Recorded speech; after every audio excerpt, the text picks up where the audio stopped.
Decision making and looping के अगले part में आपका स्वागत है। क्योंकि इस लेक्चर में हम सिर्फ डिसीजन मेकिंग एंड लूपिंग में जो भी हमने कुछ प्रैक्टिकली किया उसके एग्जांपल्स देखने वाले कि चैप्टर 2 के आधार पर डिसीजन मेकिंग पर हम क्या क्या एग्जांपल्स कर सकते हैं। ठीक है, इसमें मैं सिर्फ आपको हिंट बताऊंगा कि वो एग्जांपल किस तरीके से सॉल्व कराना है।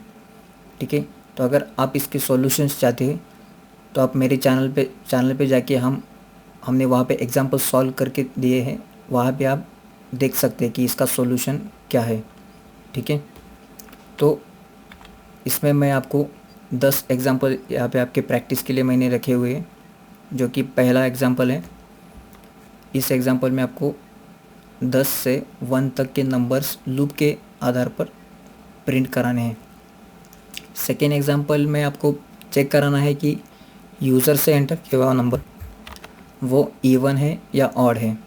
ठीक है, तो इसके बारे में आपको हिंट बताने जा रहा हूँ, लेकिन सबसे पहले आप ध्यान में रखिए कि आपको क्या करना है। तीसरे में आपको पैटर्न प्रिंट करना है। जैसे कि आप देख सकते हैं यहाँ पे स्टार प्रिंट किए हुए, उसको आपको स्लैशन का इस्तेमाल ना करके प्रिंटफ स्टेटमेंट आपको 4 बार ना लिखे, सिर्फ एक बार लिखे, लूप का इस्तेमाल करके आपको प्रिंट कराना है। ठीक है, उसके बाद आपको फोर्थ एग्जांपल में नंबर पैलिंड्रोम है कि नहीं चेक करना है। उसके बाद आपको नंबर का फैक्टोरियल प्रिंट करना है। उसके बाद फिबोनाची सीरीज़ प्रिंट करानी है। उसके बाद आपको 2 पर्सन्स के एज यूज़र से एक्सेप्ट कराने हैं और उसे चेक करना है कि किस पर्सन का एज ग्रेटर है। ठीक है, उसके बाद आपको नंबर आर्मस्ट्रॉन्ग है या नहीं चेक कराना है। उसके बाद आपको कलर के नेम्स स्विच केस के आधार पर प्रिंट कराने, और जो लास्ट है उसको nth पावर प्रिंट करानी है। ठीक है, तो सबसे पहला एग्जांपल देखते हैं कि क्या करना है।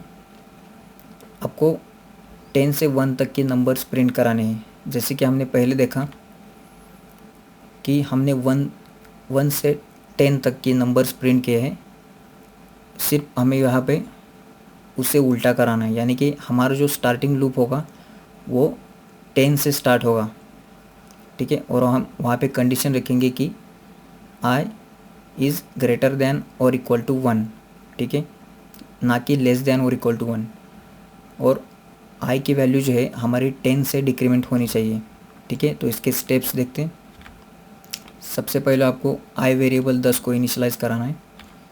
उसके बाद i वैल्यू की वैल्यू डिक्रीमेंट करानी है, और उसके बाद वो जो लूप है हमारा वो रिपीट कराना है until i is greater than और इक्वल टू 1।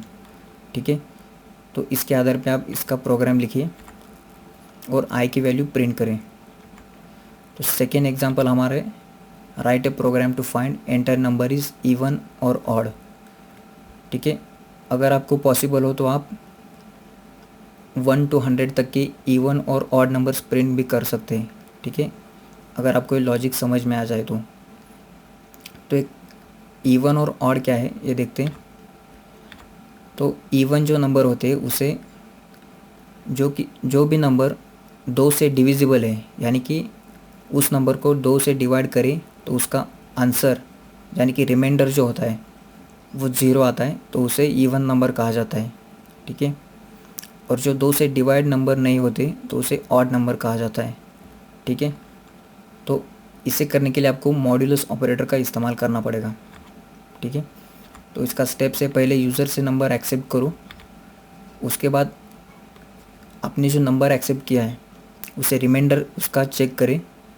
रिमाइंडर चेक कराने के लिए मॉड्यूलस ऑपरेटर होता है, क्योंकि नंबर मॉड्यूलस 2 करें और इसका आंसर 0 आता है, यानी कि रिमाइंडर 0 है उसका। ठीक है, तो इसे चेक कराना है। उसके बाद अगर स्टेप 2 में रिमाइंडर 0 आता है यानी कि वो कंडीशन ट्रू हो जाती है तो नंबर इवन है। अगर वो नहीं है तो एल्स में आप प्रिंट करें कि वो नंबर ऑड है। ठीक है, तो इसका तीसरा एग्जांपल है, आप देखते हैं। अब यहाँ को आपको पैटर्न प्रिंट कराना है। ठीक है, तो सिर्फ आपको एक ही प्रिंटफ स्टेटमेंट यूज़ करना है, लेकिन इसे फॉर लूप के आधार पे करना है। बार बार स्लैशन आपको यूज़ नहीं करना। ठीक है, तो इस लॉजिक के ज़रिए आप इसे सॉल्व करने की कोशिश करें। तो इसके लिए मैं आपको बताता हूँ कि आपको 2 फॉर लूप इस्तेमाल करने पड़ेंगे, ठीक है। जो कि पहला आपको फॉर लूप होगा वो स्टार प्रिंट करेगा, और जहाँ पहले लूप से स्टार प्रिंट होगा और दूसरे लूप से स्लैश n आपका प्रिंट होगा, ठीक है। इसे नेस्टिंग ऑफ फॉर लूप के ज़रिए आप इसे प्रिंट करें। और जो फर्स्ट लूप होगा हमारा उसे हम रोज़ भी कह सकते हैं, यानी कि कितने रोज़ प्रिंट कराने हैं तब तक उसको लूप को चलाना है, यानी कि जितने आपके रोज़ हैं उतने आपकी लूप्स चलनी चाहिए, ठीक है। और जो सेकंड लूप होगा वो कॉलम के लिए है, यानी कि कितने नंबर ऑफ़ कॉलम यहाँ प्रेजेंट है उनको वो प्रिंट करेगा, ठीक है। तो इस तरीके से लॉजिक इस्तेमाल करके आप इसे प्रिंट करने की कोशिश करें। उसके बाद हमारा फोर्थ एग्जांपल है कि नंबर पैलिंड्रोम है या नहीं चेक कराना है। तो नंबर पैलिंड्रोम क्या होता है, जिस नंबर को हम रिवर्स में देखें तो वो सेम दिखता है, यानी कि मान लो यहाँ पे नंबर है 1 2 3 2 1 इज इक्वल टू, ये जो नंबर है अगर हम इसे रिवर्स करें तो वही नंबर हमें दिखता है, यानी कि 1 2 3 2 1, ठीक है। तो इसके लिए आपको पहले क्या करना है, उस नंबर को रिवर्स कराना है, ठीक है। रिवर्स कराने के लिए आपको उस नंबर का रिमाइंडर निकालना है, ठीक है। तो रिमाइंडर निकालने के बाद जो नंबर रिवर्स होगा उसे आप इफ़ एल्स के ज़रिए लूप के बाहर चेक करेंगे कि पहला जो नंबर एंटर किया हुआ था वो रिवर्स नंबर है क्या, ठीक है। अगर वो रिवर्स नंबर है तो वो पैलिंड्रोम है। अगर reverse number is not equal to user से लिया हुआ नंबर नहीं है तो उसे नॉट पैलिंड्रोम कहें, ठीक है। अगर बोथ इक्वल हो तो वो पैलिंड्रोम होता है। तो इसका नेक्स्ट एग्जांपल देखते हैं। यहाँ पे आपको नंबर का फैक्टोरियल निकालना है। अब फैक्टोरियल क्या होता है, कोई भी नंबर हो उस नंबर से 1 नंबर तक मल्टीप्लाई करते जाओ, यानी कि 5 × 4 एक नंबर डिक्रीमेंट करके 5 × 4 जो भी कुछ मल्टीप्लिकेशन आएगा उस मल्टीप्लिकेशन से इंटू 3, उस मल्टीप्लिकेशन से फिर एक बार 2 को मल्टीप्लाई करना है और नए मल्टीप्लिकेशन से 1 को मल्टीप्लाई, यानी कि 1 तक के नंबर को मल्टीप्लाई करते जाना है। जो कि हमने यूज़र से नंबर लिया है उसे एक बार डिक्रीमेंट करके, ठीक है, यानी कि 5 फैक्टोरियल है वो 120 हो जाता है, ठीक है। तो इस तरीके से आपको करना है। इसके स्टेप्स है, पहले यूज़र से नंबर एक्सेप्ट करें, उसके बाद आपको लूप जो है 1 से स्टार्ट कराना है, जब तक नंबर कहाँ तक चलाना है, जब तक आपने जो यूज़र से नंबर लिया हुआ है वो लेस देन और इक्वल टू नंबर नहीं हो जाता, और उसे 1 से डिक्रीमेंट कराना है। यानी कि क्या होगा, सबसे पहले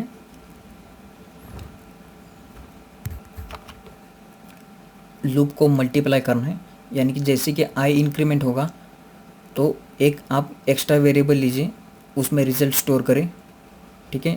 और जो आने वाला रिज़ल्ट है उस रिज़ल्ट को आप लूप को मल्टीप्लाई करिए, ठीक है।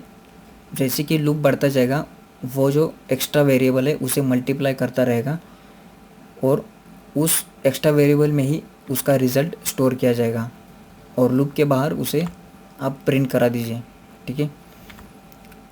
तो इसका फॉर्मूला आप देखिए ऐसा होगा, ये टोटल वेरिएबल है हमारा, एक्स्ट्रा है, तो total is equal to total into loop variable, यानी कि हमारा आई वेरिएबल है जो इंक्रीमेंट होता रहेगा तो उसे मल्टीप्लाई करना है, ठीक है।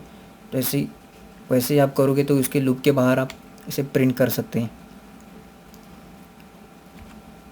ठीक है। तो नेक्स्ट एग्जांपल देखते हैं। अब यहाँ पे आपको फिबोनाची सीरीज़ प्रिंट करानी है। तो फिबोनाची सीरीज़ क्या होती है, जो कि हमारा प्रीवियस नंबर है 1 टू, मानो कि हमारी सीरीज़ 1 to 10 है, तो 1 to 10 में हमारा पहला नंबर 0 है। 0 से 10 तक बात करें तो 0 पहला आता है, उसके बाद 1 2 3 4, यानी कि अब 0 + 1 जो कि नेक्स्ट नंबर 1 है, 0 + 1 करें तो उसकी एडिशन 1 आती है, पिछला नंबर जो कि प्रीवियस नंबर है 1, उसके बाद 2, 1 + 2 3, 3 के पहले आता है 2, 3 + 2 5। ठीक है, इस तरीके से आपको एडिशन कराना है। जैसे आप यहाँ पे देख सकते 0 + 1 = 1, 1 + 1 = 2, 2 + 1 = 3, 3 + 2 = 5 और 5 + 3 = 8। ठीक है, इस तरीके से फिबोनाची सीरीज़ आपको प्रिंट करानी है। उसके बाद है आपको 2 पर्सन्स के एज एक्सेप्ट कराने। ये बहुत ही आसान है। सबसे पहले आपको 2 एज वेरिएबल लेने पड़ेंगे। उसके बाद उन पर्सन के एज यूज़र से एक्सेप्ट करने और इफ़ एल्स के ज़रिए उसे कंपेयर कराना है कि कौन सा एज ग्रेटर है। और यहाँ पे आपको एक बात ध्यान में रखना है कि हमें लेस एज किसका है ये भी प्रिंट कराना है। ठीक है, इसके लिए आपको 2 फॉर इफ़ एल्स स्टेटमेंट लेने पड़ेंगे, जो कि पहला ग्रेटर प्रिंट करेगा और जो दूसरा है लेस एज प्रिंट करेगा। ठीक है, तो अब नेक्स्ट देखते हैं। यहाँ पे आपको जो नंबर हमने लिया है वो आर्मस्ट्रॉन्ग है या नहीं चेक करना है। आर्मस्ट्रॉन्ग नंबर जो होता है वो addition of cube of separate digit, यानी कि मान लो हमारा नंबर है 153। अगर हम 1 का क्यूब ले उसके एडिशन प्लस 5 का क्यूब प्लस उसके एडिशन 3 का क्यूब, अगर इसकी टोटल हम करें तो वही नंबर आना चाहिए। ठीक है, यानी कि हम 1 × 1 × 1 करें प्लस 5 × 5 × 5 प्लस 3 × 3 × 3, तो इसका आंसर वही नंबर आना चाहिए कि 153। तो उसे आर्मस्ट्रॉन्ग नंबर कहा जाता है। ठीक है, सबसे पहले उसे स्टेप आपकी क्या होगी, यूज़र से नंबर एक्सेप्ट करें। उसके बाद आपका जो लूप है वो i > 1 चलना चाहिए। अगर आप इसे i > वो आपको लूप i > 0 तक चलना चाहिए, यानी कि 1 तक। ठीक है, अगर आप इसे > 0 करें तो वो 0 को मल्टीप्लाई करेगा, यानी कि आपका जो भी आंसर आएगा उसे वो 0 होगा। किसी भी नंबर को 0 को मल्टीप्लाई करे तो आंसर 0 आता है। ठीक है, इसलिए आपको > 0 यानी कि 1 तक रन कराना है। ठीक है, तो इस नंबर को जो रिमाइंडर आपको निकालना पड़ेगा, यानी कि सेपरेट नंबर मल्टीप्लाई करने के लिए, तो रिमाइंडर निकालने के लिए मॉड्यूलस ऑपरेटर का इस्तेमाल करें। अगर हम 153 का रिमाइंडर निकालना चाहते हैं तो 153 मॉड्यूलो उसे आप कर सकते हैं। ठीक है, तो रिमाइंडर आपको 3 टाइम्स निकालना है, जो कि इसका मतलब आपका लूप 3 टाइम इंक्रीमेंट होता रहेगा और सेपरेट आपको उसे उस नंबर को 3 टाइम्स मल्टीप्लाई करके एडिशन स्टोर करानी है। ठीक है, तो सेपरेट ऐड वेरिएबल में आपको ऐड = ऐड प्लस जो कि रिमाइंडर आपने निकाला है उस रिमाइंडर को ऐड करना है। ठीक है, तो इस तरीके से करना है। अब नेक्स्ट एग्जांपल देखते हैं। इस प्रोग्राम काफ़ी सिंपल है, वो यूज़र को कलर्स दिखाने और जो कि आप बटन प्रेस करोगे तो उस कलर प्रिंट होना चाहिए जो कि आपने सबसे पहले लिस्ट डिस्प्ले के लिए, यानी कि 1 प्रेस करे तो रेड आ जाएगा, सेकंड प्रेस करे तो ऑरेंज, इस तरीके से आपको प्रिंट कराना है। ऐसे आप 5 या 10 कलर जो भी चाहे आप ले सकते हैं। जैसे कि यूज़र बटन प्रेस करेगा यानी कि कलर पे स्विच होगा, वो कलर डिस्प्ले हो जाएगा। ठीक है, और लास्ट हमें nth नंबर की पावर निकालनी है। यानी कि पावर क्या होती है, मान लो कि अगर हमने नंबर 3 है तो उसकी थर्ड पावर 27 होती है, यानी कि उस 3 को 3 टाइम्स मल्टीप्लाई किया जाता है, यानी कि 3 × 3 9, 9 × 3 27। ठीक है, इस तरीके से पहले यूज़र से नंबर लीजिए, उसके बाद आपको लूप को रन कराना है, जो कि जितनी भी आपकी पावर है उतनी टाइम वो लूप आपका चलना चाहिए। यानी कि पावर 3 हो तो आपको वो लूप 3 टाइम्स रन होना चाहिए। ठीक है। और 3 टाइम्स आप लूप के अंदर एडिशन वेरिएबल में जो कि नंबर है हमारा, उस नंबर को उसे मल्टीप्लाई करना है जो कि हमारी एडिशन आती है, ठीक है। यानी कि add is equal to add into number, इस तरीके से 3 टाइम्स आपको करना है। उसके बाद आपको जो आंसर है वो मिल जाएगा, ठीक है। तो इस तरीके से आपको प्रॉब्लम सॉल्व करानी है। अगर आपको इसके सॉल्यूशंस चाहिए तो मेरे चैनल पे जाके वहाँ पे आप इसके सॉल्यूशंस देख सकते हैं।